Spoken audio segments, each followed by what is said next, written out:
Nuggets have now won 4 of their last 5 nights, bounce back after a disappointing outing at home on Friday against the the Timberwolves. Romy Bean joining us now. Romy, the question is not if the Nuggets are going to make the playoffs. We know they're in. The question is now, how far can they go if they have to play the postseason without Jamal Murray? Well, you know, the whole Jamal Murray situation has gotten so interesting. Yes. It felt like just a week or two ago, Michael, this was off the table. Jamal's not coming back. Now, all of a sudden, he's getting bodied by Nuggets staff pregame. Seems like he might come back. Seems a lot more likely than Michael Porter Jr. But regardless, assuming that he doesn't come back, I think getting past the first round is a big success. Yeah, I totally agree with you. I totally agree with you. And it feels like the Nuggets, they're not intentionally doing this, but they're kind of playing with our emotions on this, right? I think they want Jamal to come back. I don't know that it's in his best interest or really in the team's best interest. But every time those videos start to surface pregame, Nuggets Nation is like, is it going to happen? Is it going to happen? And then Michael Malone says, I can't say he's going to come back, but I can't say he won't. Right. I mean, what is that? Yeah, I think the head coach is doing his best to just kind of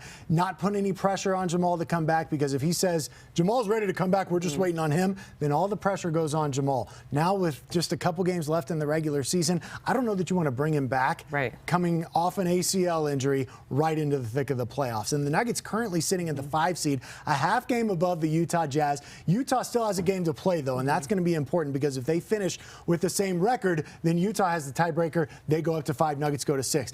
Nuggets still likely going to stay out of the play-in, and I think it's going to be Dallas or Golden State in the first round. And if there's a team that is going to click in the postseason, it's the Golden State Warriors. And you don't want them to click against you in the first round. I'm with you. I think if the Nuggets get in, when they get in, I think winning a first-round playoff series would be a big, big victory for this franchise. Absolutely. And, of course, that would, just be a testament to who Nikola Jokic is, right, if he could carry these guys. But what great experience for guys like Bones Highland to get that first playoff experience, playoff wins as well, right? The fact that we're even having this conversation, knowing that the Nuggets have played all season without MPJ and without Jamal Murray, is really quite impressive. Goes back to what you and Jay just said. That man deserves the MVP. Absolutely. Yes.